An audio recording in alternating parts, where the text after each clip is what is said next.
Assalamualaikum warahmatullahi wabarakatuh. Halo anak-anak, apa kabar? Nah, kita berjumpa lagi dengan Bu Imin ya. Nah, anak-anak, pada hari ini kita akan mempelajari matematika dengan materi bilangan pecahan. Yang pertama, saya akan membahas tentang konsep dasar pecahan ya.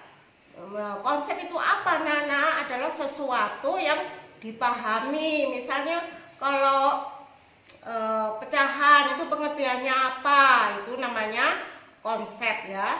Sekarang pengertian pecahan ya.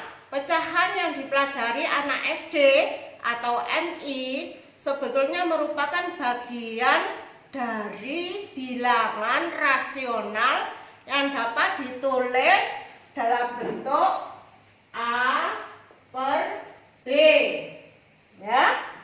Nah, dengan A dan B merupakan bilangan bulat ya. A dan B dan merupakan bilangan bulat. Jadi kedua-duanya ini harus bilangan bulat. Dan B tidak sama dengan 0. Tidak sama dengan 0. Anak-anak masih ingat bilangan bulat? Ya, bilangan bulat adalah apa? Bilangan negatif, 0, dan positif. Jadi semua bilangan negatif, 0 dan positif. Kalau dia biasanya begini ya. Nah, 0, 1, 2, 3, negatif 1, negatif 2, negatif 3. Ini namanya bilangan bulat. Ya. Nah, tadi dikatakan bahwa B tidak sama dengan 0. Misalnya 5 per 0 tidak ada ini ya, tidak ada artinya ya, tidak ada artinya. Nah, secara simbolik, apa simbolik itu ya? Simbolik itu misalnya A itu ngene, ini adalah simbol dari A, itu secara simbolik ya. Secara simbolik, pecahan dapat dinyatakan sebagai salah satu bentuk dari pecahan biasa ya. 2 pecahan desimal, 3% dan 4 pecahan campuran ya. Anak-anak, bahwa kata pecahan itu berasal dari bahasa Latin ya anak-anak ya, fractio, yang berarti memecah menjadi bagian-bagian yang lebih kecil atau bagian dari keseluruhan ya. Sebuah pecahan mempunyai 2 bagian, yaitu pembilang dan penyebut, yang penulisannya dipisahkan oleh garis lurus. Garis lurus itu ini ya, garis lurus. Ini bisa dibaca per ya, dibaca per, dan bukan garis miring, bukan garis miring ya. Contoh 2/3, 4/5. Ini merupakan bilangan apa tadi? Pecahan ya. Dipisahkan dengan garis ini ya, garis lurus yang menyatakan per ini, bukan ini garis miring begini ya, atau 4/7 ya, garis miring ya, 4/7 ya. Ini salah ya Nana ya, cara penulisannya seperti ini salah ya, yang benar seperti ini ya. Pecahan biasa adalah lambang bilangan yang dipergunakan untuk melambangkan bilangan pecah ya, atau rasio perbandingan. Menurut Kennedy, anak-anak, Kennedy itu pakar matematika ya, itu makna dari pecahan dapat muncul dari situasi-situasi sebagai berikut ya Nana ya. 1. Pecahan menyatakan bagian yang berukuran sama dari suatu yang utuh ya.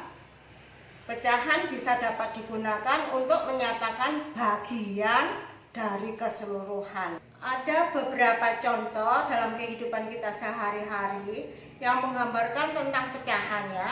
Misalnya Bu Guru punya pepaya 1 ya. Saya akan bagi ya, ini menjadi 2 ya. Nah, akan menjadi 2. Nah, ini ada, kalau mengatakan ini adalah 1 bagian dari 2 bagian yang sama ya, yang ditulis dengan simbol seperti ini. Nah, ini ya. Nah, 1/2 artinya 1 dari 2 bagian yang sama. Ini ya, mengatakannya setengah ya. Nah, kalau kedua-duanya ini ada berapa bagian? Ada 2 bagian dari 2 bagian yang sama, atau 2/2 sama dengan 1. Jadi anak, kalau misalnya kamu menulis bilangan pecahan yang pembilang dan penyebutnya ini sama ya, misalnya 5/5, 4/4, ini sama dengan 1, sama dengan 1 ya. Misalnya lagi pisang misalnya ya, pisang saya bagi menjadi 3, harus sama anak-anak. Nah, 1 ini namanya 1 bagian dari 3 bagian yang sama. Itu tulisannya sepertiga. Banyak keliru-keliru ya. Kemudian contoh lagi dalam kehidupan sehari-hari, apabila ibu mempunyai sebuah apel, ini apel ya anak-anak ya. Nah, akan diberikan kepada 4 orang anaknya, dan masing-masing harus mendapat bagian yang sama. Maka apel tersebut harus dipotong-potong menjadi 4 bagian. Contohnya begini caranya membagi ya.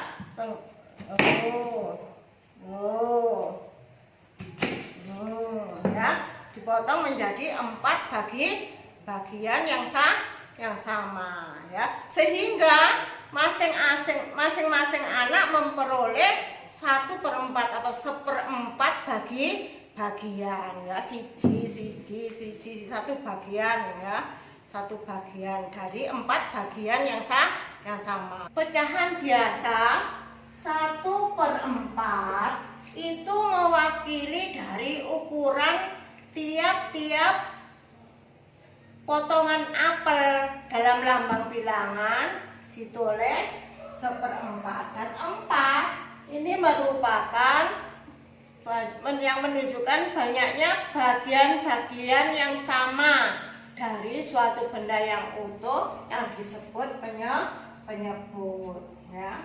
Misalnya tadi apel 1 dibagi menjadi 4, maka 4 ini merupakan apa? Bagian atau banyaknya bagian-bagian yang sama dari suatu benda yang utuh yang disebut penyebut.